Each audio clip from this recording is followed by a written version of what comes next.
Hello everyone. I'm Sai Venkatakrishnan, PhD scholar in Department of Computer Science and Engineering in IIT Madras.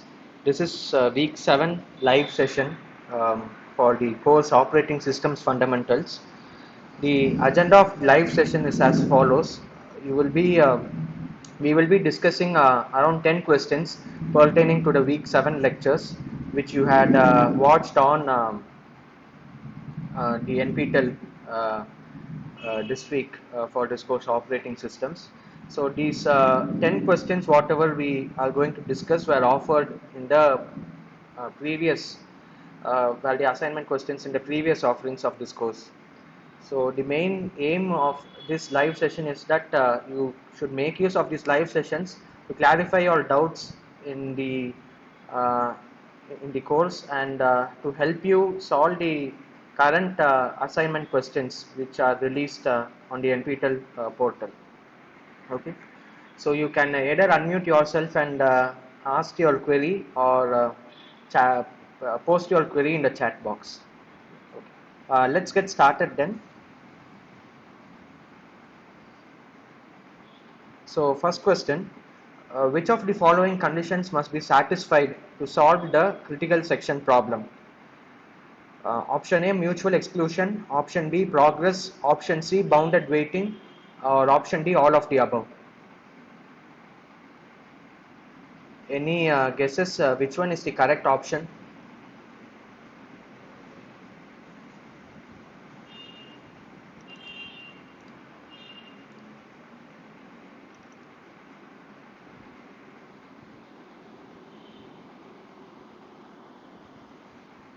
So what's a critical section problem in the first place? Say you want to say one variable SHA is there, int SHA, and both the processes P1 and P2 have to access these variables, and there should be some sort of synchronization between the processes which has to access say this common variable called int shared, right? So now the how we solve this problem is we view it as a critical section problem where the code that is responsible for changing for accessing this variable is the critical section CS, and the rule is only one process can gain entry into the critical section and can access this shared variable at any given time. Multiple processes cannot write to this shared variable or cannot enter this critical section, and the logic can be anything within this critical section, so it need not be it can be a shared variable or anything, but this is what the critical section problem is all about. And any given solution for this critical section problem should satisfy three conditions.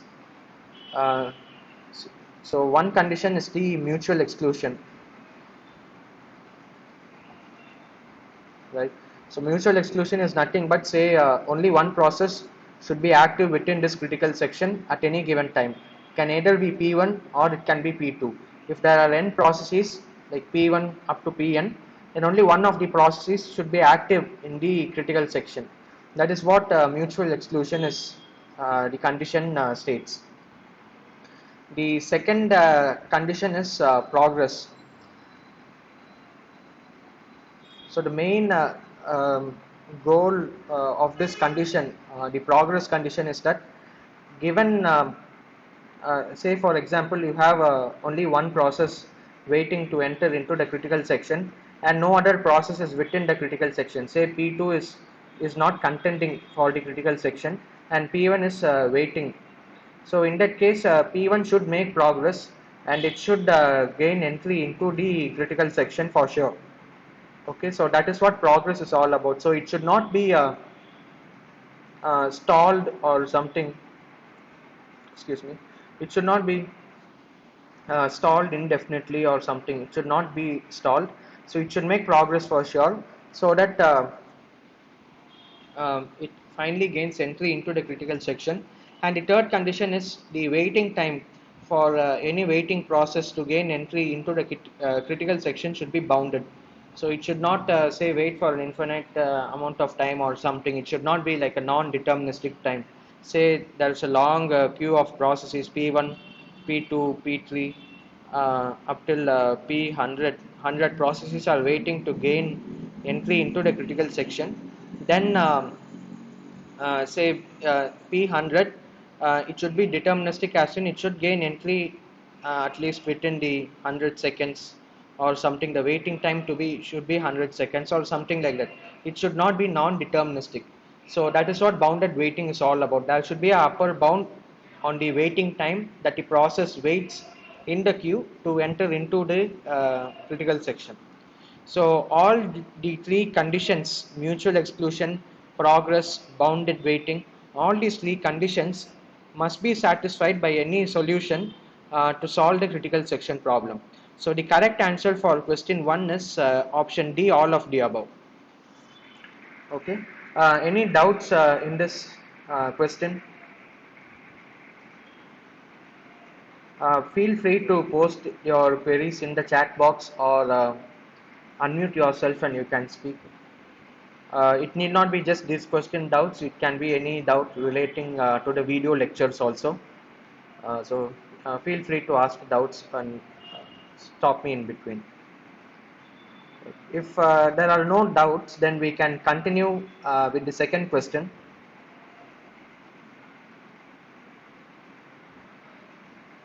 In a critical section, um, what happens? Uh, whether what's a critical section? When one process is executing in its critical section, the other processes is allowed to enter its critical section, or when one process is executing in the critical section, no other process is allowed to enter into the critical section, or several processes access and manipulate the same data concurrently, or option D, none of the above. So what is actually a critical section all about? Is it option A, B, C, or D? Can can you try guessing the answer? It's a simple question.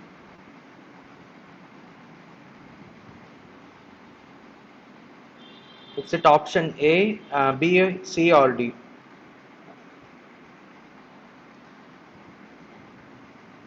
Okay. So the main the critical section problem, as it is, states that if n number of processes, P1, P2, Pn processes are contending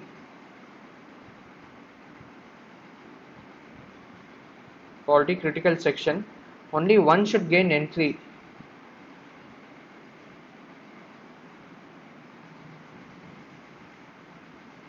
One should gain entry at a time. Right, so only one of either these P1 n processes should gain entry into the critical section. So that's what is all about this critical section problem. So in a critical section, only one process would be active. It should, if it's just P1 gains entry, then P1 only will be active, and the remaining process is P2 up till Pn, and n minus 1 processes would be waiting in the queue um, to gain entry into the critical section. So option B is the correct answer. When one process is executing in the critical section, no other process is allowed to enter into the critical section. So that's what happens in the critical section. So option B is the correct answer. The other options are wrong. Okay. Any doubts in question 2? Right. If not, then we will move to the third question.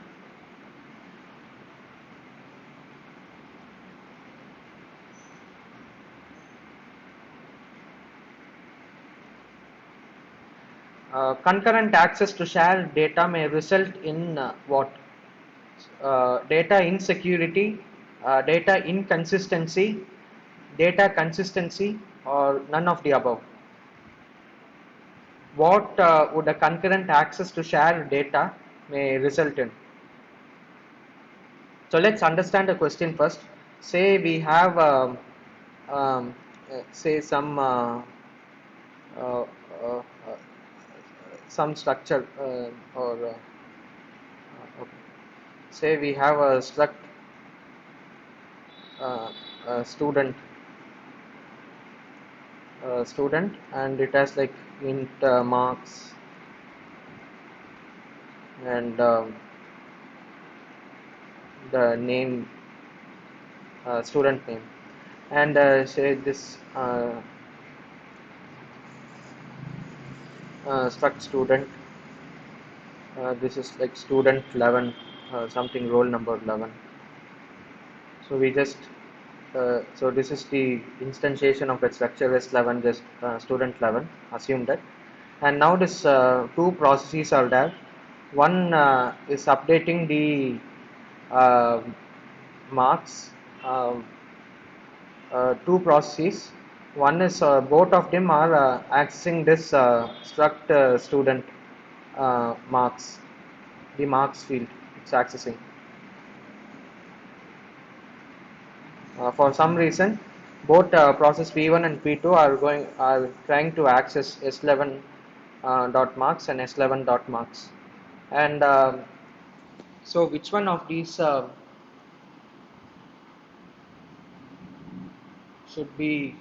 So this is what is known as concurrent access. So both these processes are trying to access the same shared data. So assume this thing as a global some shared data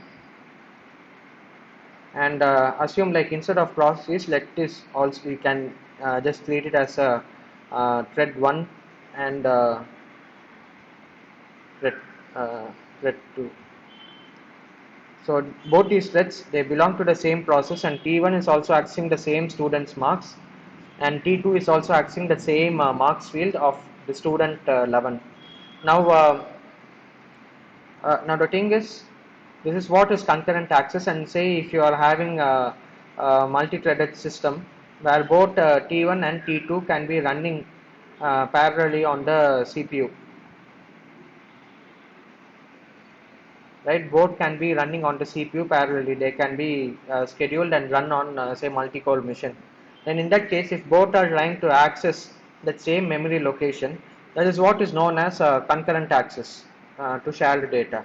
And what happens when such a type of access, concurrent access to shared data, what uh, may result? Is it data insecurity, inconsistency, or data is correct?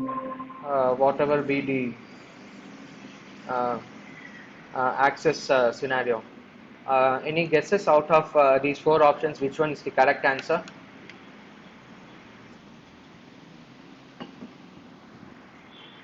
So the correct answer is data inconsistency. The reason being the operating system as such. Um, if there is no like synchronization constructs, uh, synchronization constructs such as um, semaphores or locks, if these are not present and we just allow these threads T1 and T2 to just access the shared data, the ordering of these operations, the load and store operations pertaining to access this shared variable, the marks field, would be ordered in any way by the underlying microarchitecture. The CPU core, the core can order the memory operations in any way, and the final data would be inconsistent. Say like this marks is it's going to update like +1 and this is going to update +2. The thing being we should assume that the final version either should be like T1 followed by T2 or T2 followed by T1. Either of these should be the correct evaluation. So initially say the marks was 20, the initial value. Then first if T1 executes the marks field, it increments by 1, it becomes 21. and now again T2 adds 2 marks, so it becomes 23. So same way, if T2 or T1, if T2 followed by T1, the thread T2 first executes and then thread T1 executes this statement of adding +1 to the marks field, then also the final answer should be 23.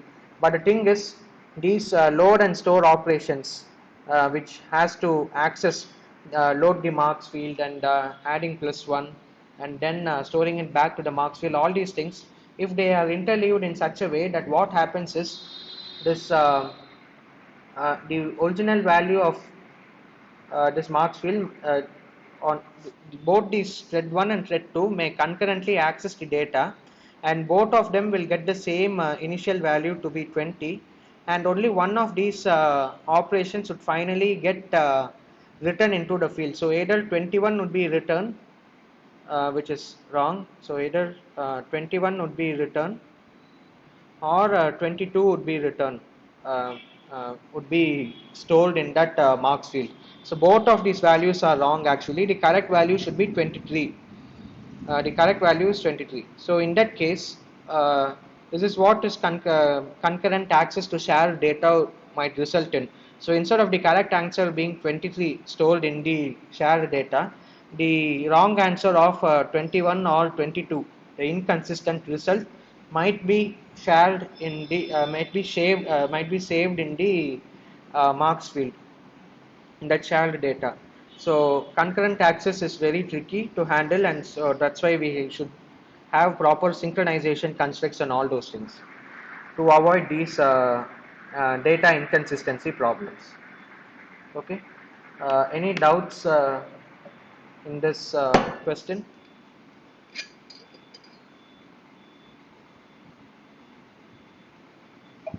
If not, then we'll move to the fourth question. So Peterson's solution is good algorithm solution which works for how many concurrent processes. So you have read about the Peterson's solution, which is a software-based solution for the critical section problem.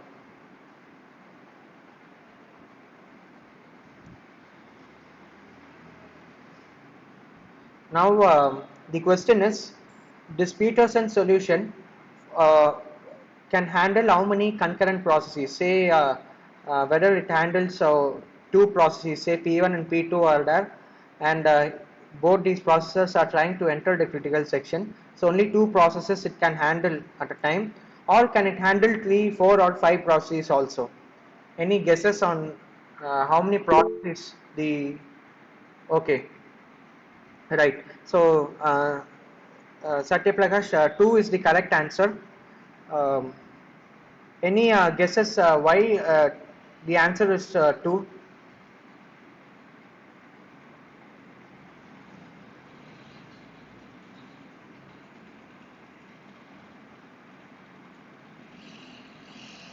Why can't Peterson solution support 3, 4, or 5?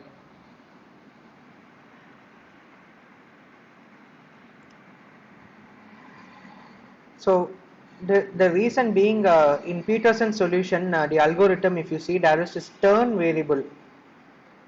So say if Pi and Pj, the processes are trying to enter into the critical section.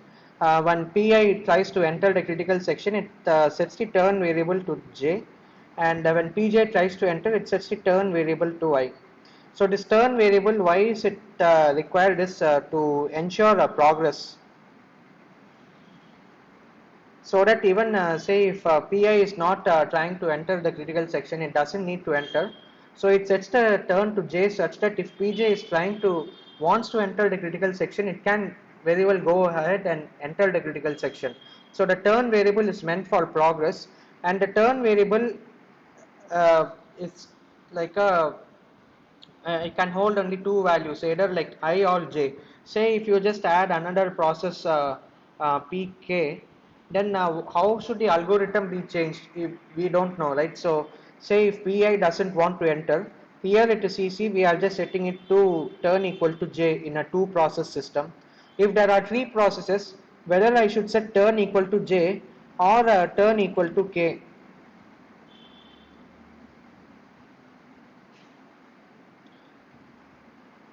So which one of these should I set, either j or k in a tree process? So this turn variable, which is part of the Peterson solution to enable this progress, can handle only two processes. So that's why by default the Peterson solution is a good algorithm, but the downside is that it can just handle two concurrent processes which are trying to enter the critical section, right? Any doubts in this question?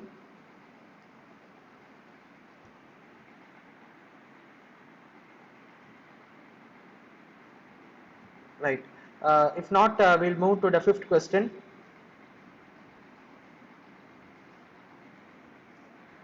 A minimum of how many variables are required to be shared to solve the critical section problem? Option A 1, option B 2, option C 3, option D 4. How many variables are required to be shared in the critical section problem?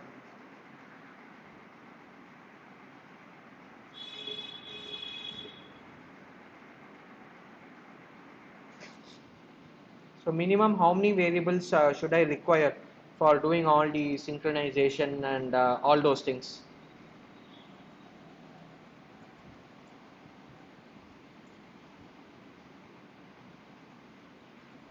So just take the case of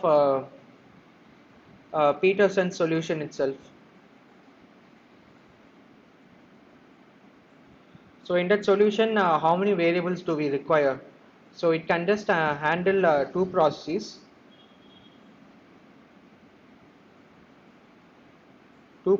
right? What all variables does it require?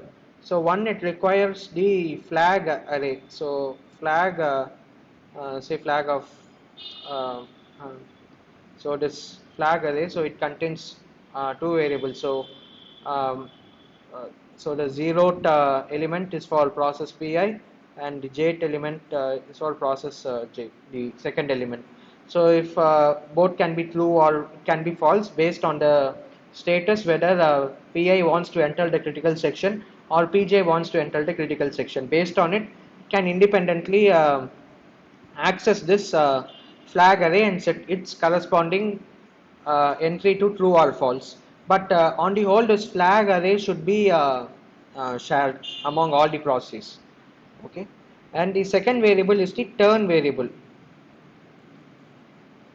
So the flag array and the turn variable. The turn, as we discussed in the previous question, this is to ensure progress. Um, so these two variables are shared between the processes or the threads pi and pj. So in a Peterson solution, which can handle the minimum of two processes trying to enter the critical section, it requires two variables, two shared variables to solve the critical section problem. And if you take, say, the semaphore logic or something, it might require more based on the number of processes that it has to handle, say, n processes or something. It should, it will require an array of so many elements.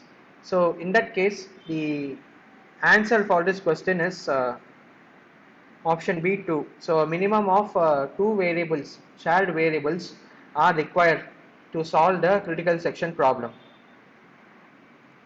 Any doubts in this question?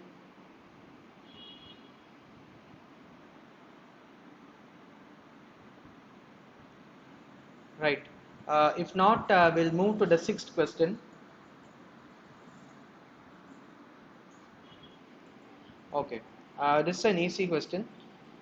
A semaphore is a dash which is used to solve the critical section problem. Is it like a special program for a system, or is it an integer variable, or hardware for a system, or none of the above? So semaphore is something which we have read uh, which we have studied in the week 7 video lecture, in the lectures. And semaphore is nothing but an integer variable which has only two operations, wait and signal.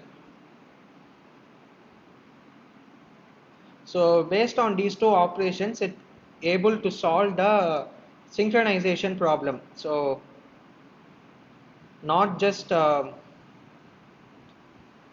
critical section, but in general the synchronization problem can be solved using semaphores. And only two operations can be done on this semaphore, which is implemented as an integer variable, so a wait and a signal. So say signal increments by 1 and the wait decrements that integer variable by uh, decrements it by 1. So semaphore is implemented as a integer variable.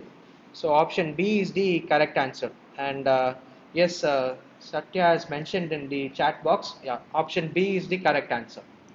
Good. The other options are wrong. Okay, right. I assume there are no doubts in this question then.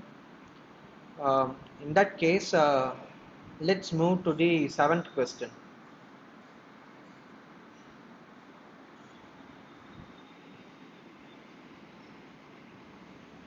Okay. The seventh question is as follows. Process synchronization can be done on the software level, hardware level, or both software as well as the hardware level, or none of the above. Okay. So Satya has mentioned option C. Okay.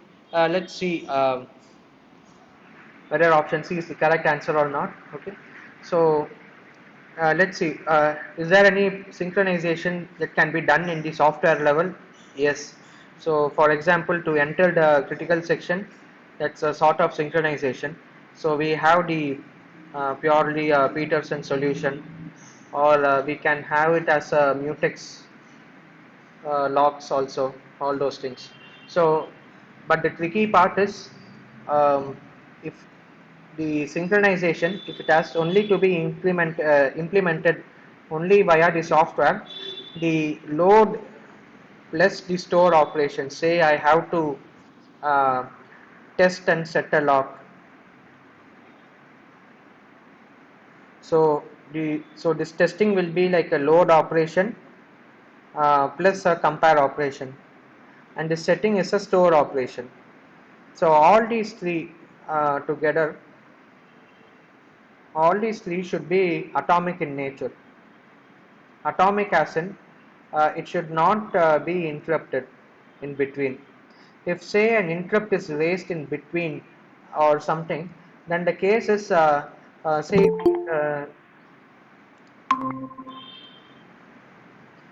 if it is say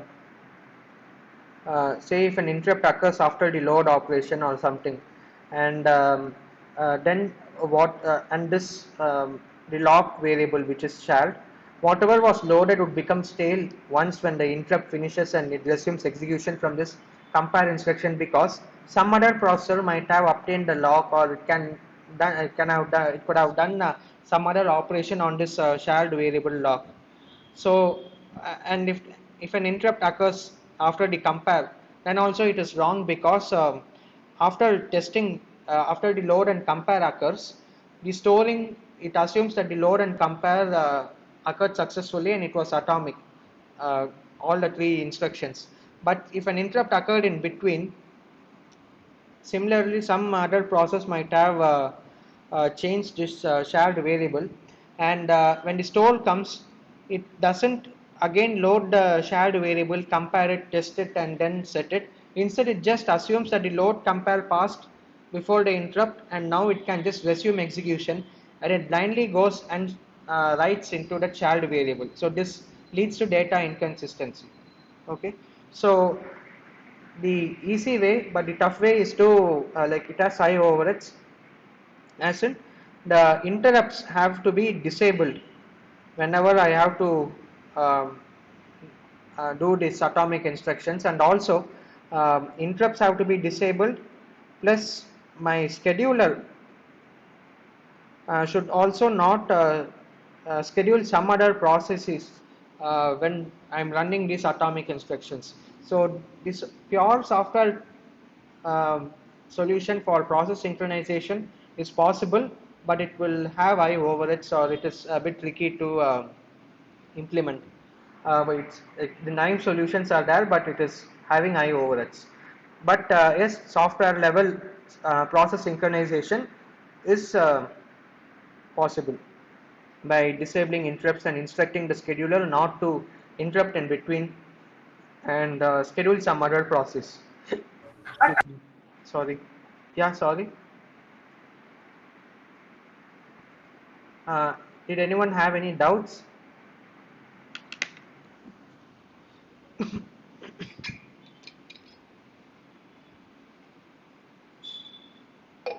Sorry, excuse me.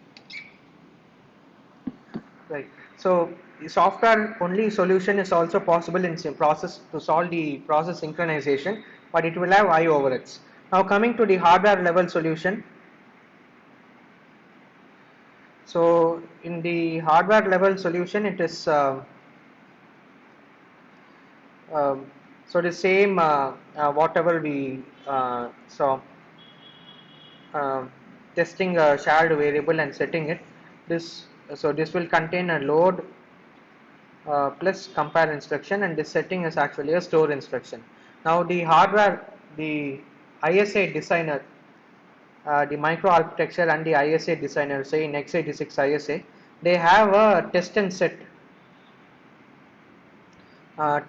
instruction, which does all these three, which is composed of all these three instructions: load, compare, and store, all together as a single instruction, and it is executed atomically.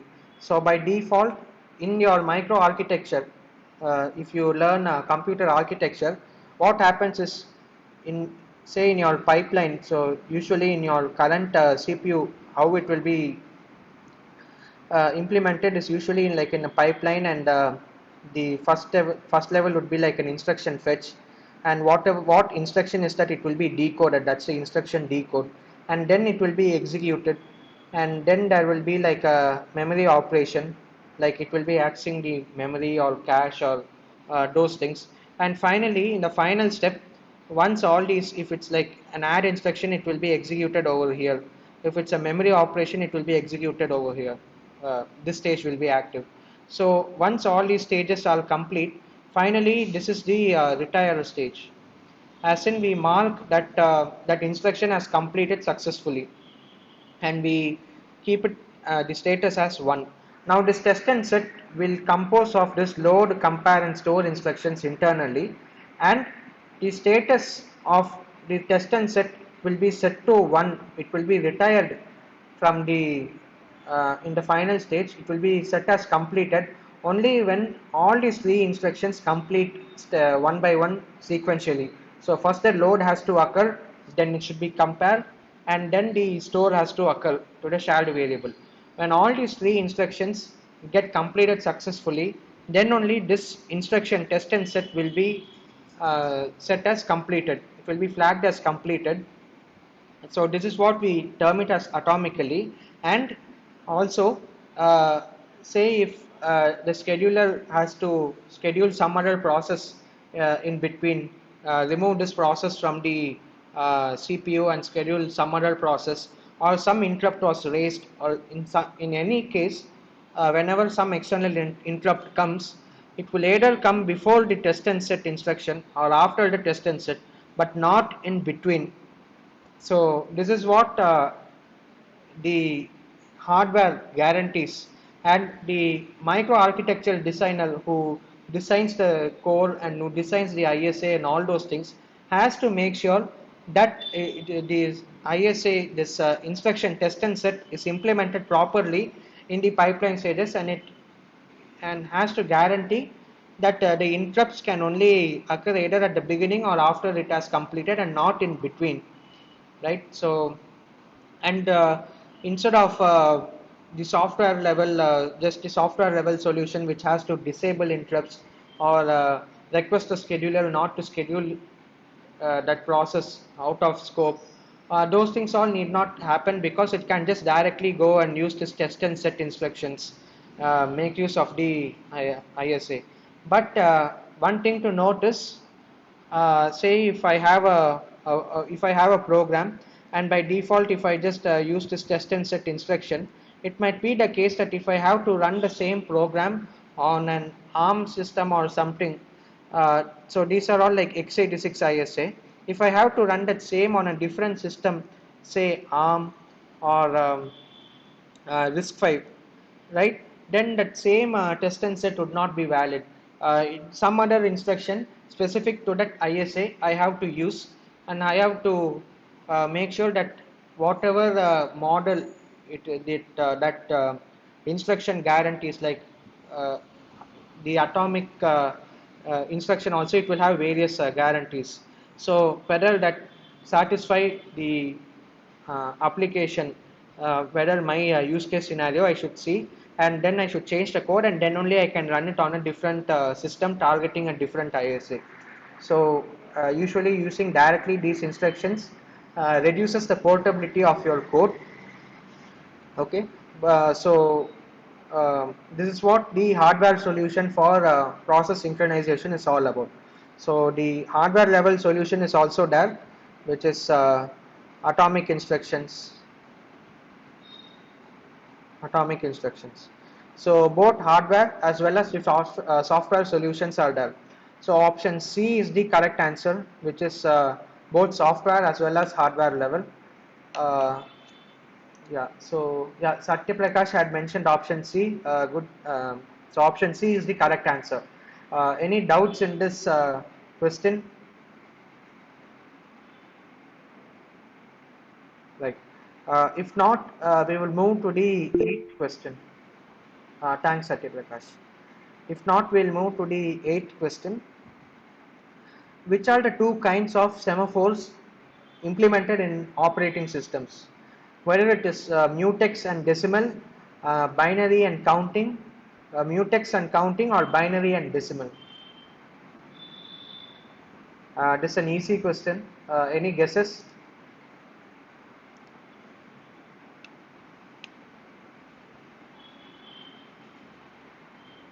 The two kinds of semaphores that are usually implemented in operating systems.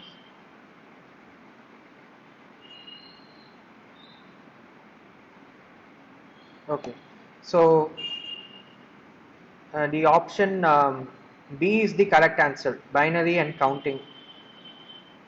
So there is nothing like mutex or decimal. These are just wrong options just to confuse you. So option B is the correct answer, binary semaphore and counting semaphore.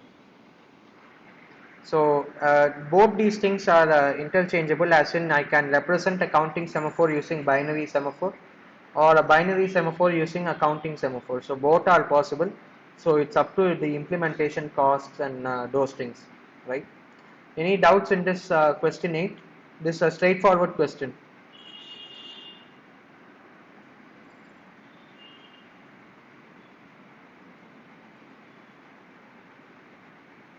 Right. If not, then we will move to the ninth question. So what are spin locks? What are the advantages of spin locks? Uh, Sorry. Yeah, ninth question. So what are spin locks? What are the advantages? Is it the CPU cycles wasting the locks, wasting waiting for locks? So this is, so the CPU cycles are are getting wasted while waiting for the critical sections to gain entry into the program. Or spin locks are locks that avoid the time wastage in context switches, or they are a type of locks that work better on multiprocessor systems. Or is it all of the above? So what are the advantages of spin locks?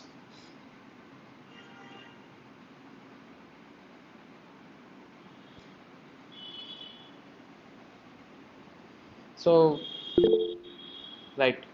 So Satya Prakash has mentioned option D. Option D is the correct answer. Let's see why. Okay. So what is spin lock? So we had discussed. So spin lock is, say, like it just has to wait. So while not of say only if the lock equal to 1, it can gain entry. Lock equal to 0, let's keep it like this. Lock equal to 0, gain entry into the critical section. So what I'll do is I'll just be waiting till this lock uh,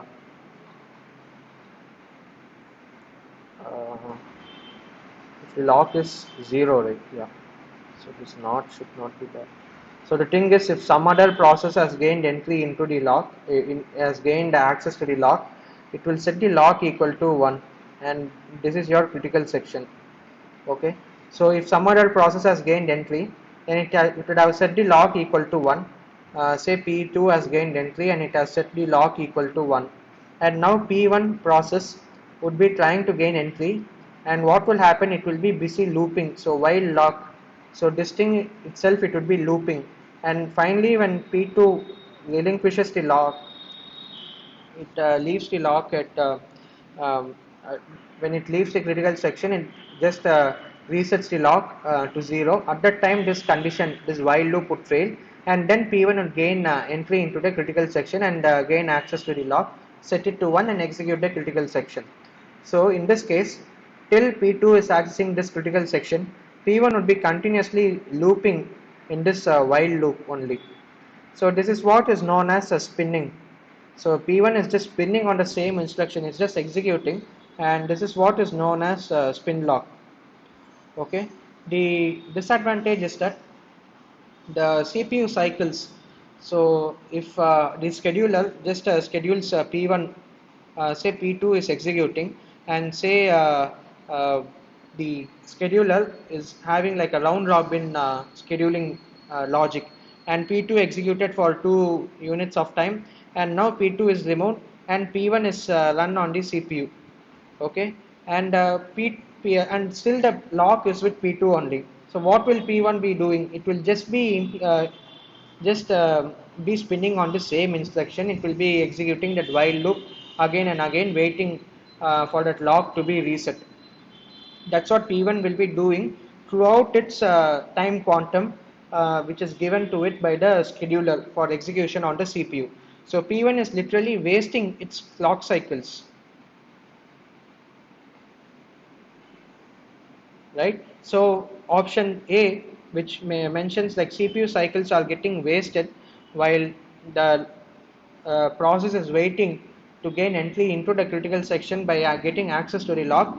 This is true because spin locks lead to um, wasting of precious CPU cycles.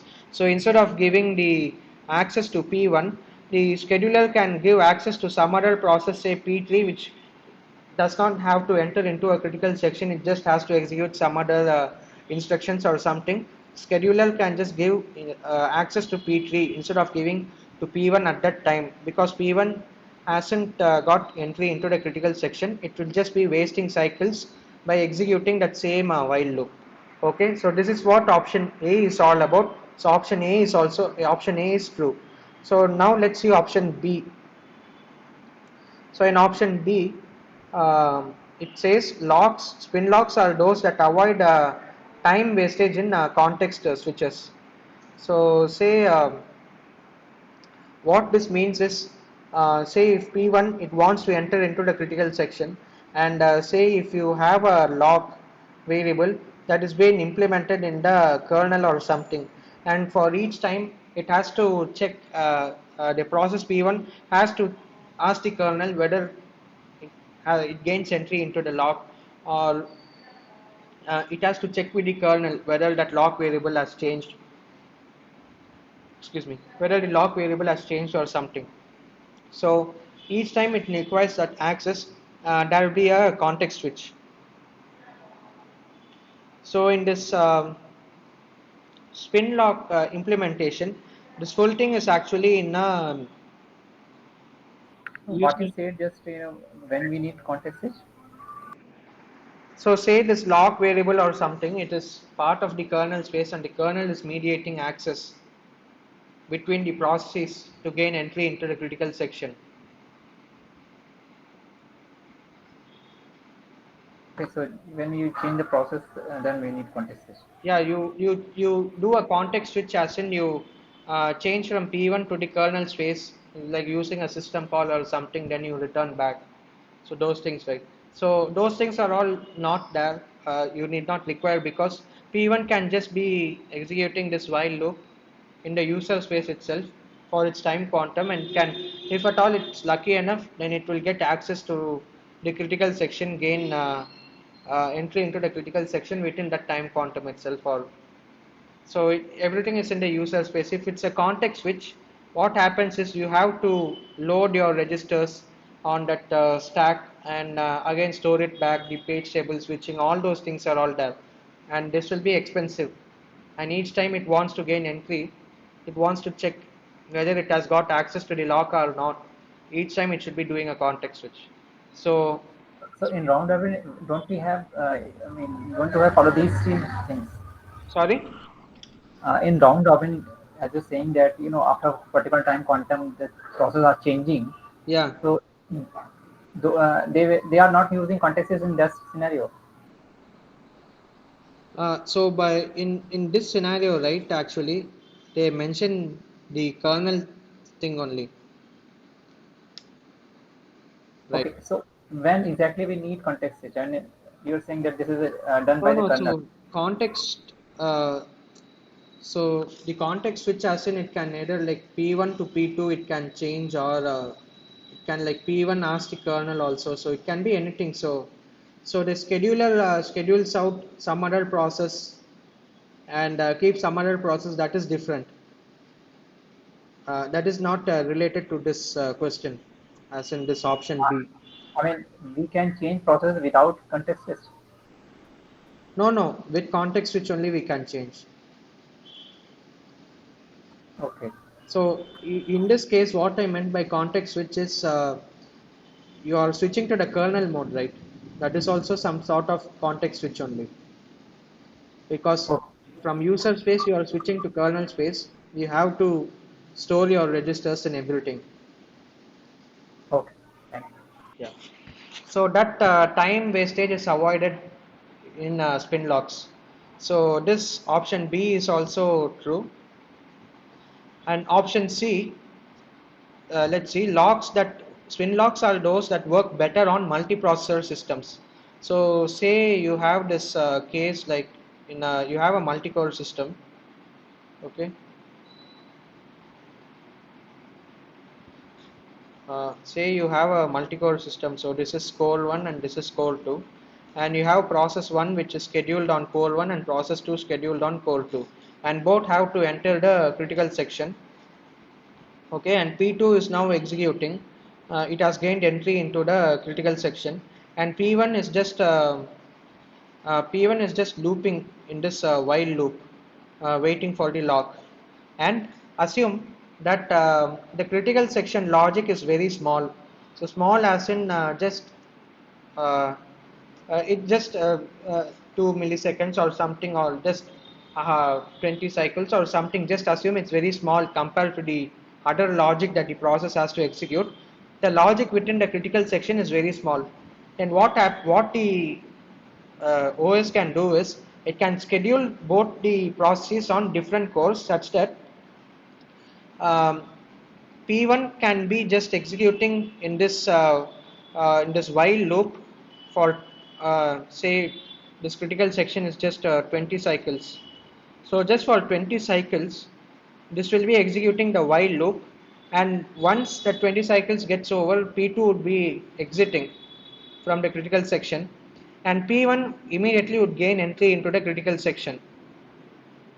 So in multiprocessor systems, especially when the critical section logic is small, right, then you can schedule both these processes that want to enter into the critical section at the same time, hoping that since the critical section logic is small, P2 will, whichever process gains entry first, it will finish the critical section um, uh, uh, fast it will finish the critical section within the 20 cycles or something in that short duration, and immediately the other process which is concurrently executing on another core can just gain entry into the critical section. So it need not be running it on the same core or something, so it can just scheduling it on multiple cores. You do like it's like a nice efficient way, such that it seems as if both the processes uh, like they make progress just in a matter of 20 cycles or so, right? But So I have a question. I mean, if yeah, you're saying multiple cores are accessing processes like for 20 seconds, a single core is handling one process, and after 20 seconds, another core is handling another process, right? right. So for that 20-second, other cores will be being in idle mode. I didn't. Don't don't So you feel message? I didn't get it. Can you repeat the question? I'm saying that you're saying that if in multi-core processes that one core is handling one process, and after 20 seconds the process exit and another process came through another core, right? Right. So actually, what I meant is okay. Say this is a single core system. This is just a single core. What will happen? So first P2 would be executing, and once P2 leaves, then P1 will come. So there will be a context switch, right? There will be a context switch and those things all. No, no. What I'm saying, sir, Uh, like and there are multiple cores. So okay. when all the cores are acting on different processes simultaneously, then I think it will be more efficient than if other cores are waiting for that 20-second cycle or yeah 20 cycle time. Right. So yeah. So that's what I mentioned. Right. Like core one is on P1 and core two is executing P2. In that scenario, spin lock is efficient because. So you mentioned like this core one is still wasting 20 cycles by doing the Yeah, yeah, while loop. yeah, Okay. yeah. Yeah. So that's like a trade-off, right? So if this is a single core, that's what I mentioned. So if this is a single core, if P2 exits and I have to schedule P1, there will be a context switch. And context switch will be upwards of 100 cycles, minimum 100 cycles. Say you have to store and load everything, uh, lots of memory operations. But in this scenario, right, on different cores, if you schedule these, this 20 cycles, whatever you waste, is not is would be less when compared to this context switch overhead and all those things. Because we have multiple cores. Yeah, since we have multi-core, it's just like this process P1. We know, but the condition is that I should know for sure this critical section is small, and there'll be like a threshold or something. So I should know that critical section is small, and it should have a very small duration. So in that case, these logs should work better when these processes are scheduled on multi-cores simultaneously. Okay, thank you. Right. So, so based on this logic, even option C is correct. So in that case, I have one more query that you're saying that if there are multiple cores or different processes are working for different CPUs are working for different processes, then we don't need context switch. We need context switch when a single processor is yeah, acting on. right, Okay, thank you. yeah. Right. So option A is also correct. Option B and C both. All these three are correct with respect to spin locks. Right. So option D, as Satya Prakash had mentioned, that's the correct answer. Option D. So spin locks, it wastes cycles, and when but it avoids time wastage when you do the kernel switch or the user mode to kernel mode. Those switches are not required. And also on a multiprocessor system, assuming that the critical section duration is small, then the spin locks work much better. So option D is the correct answer with respect to this. Right. Any other doubts in this question?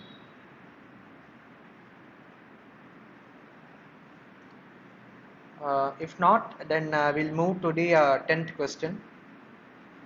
The bounded buffer problem is known as what? What's the other name for this bounded buffer problem? It's a straightforward question, I guess. Anyone knows the answer?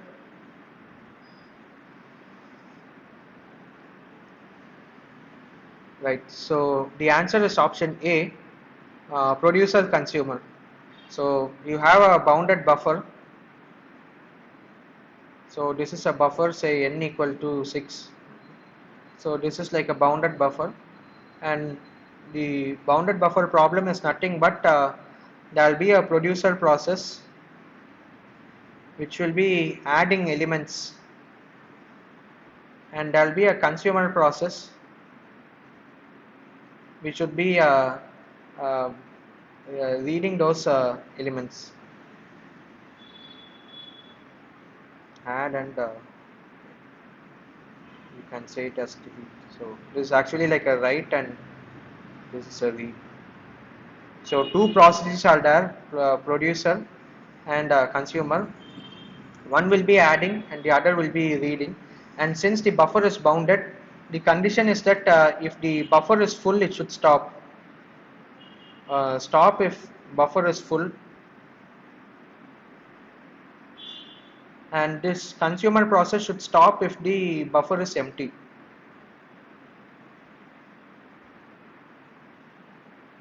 And why synchronization matters in this bounded buffer problem is the length, the current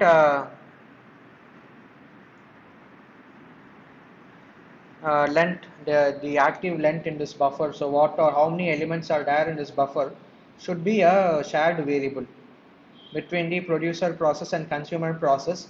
And whenever this consumer reads the element, as in consumes, deletes the element, this will be this current length would be decremented, and whenever the producer adds element, it will be incremented. So this is a shared variable, and since both processes are trying to access the shared variable, it leads to race conditions or data inconsistency it might lead to. So in that case, some sort of synchronization has to be done, and that's what the producer consumer or the bounded buffer problem is all about. So the other name for this bounded buffer is the producer consumer problem. Option A is the correct answer. Any doubts in this question?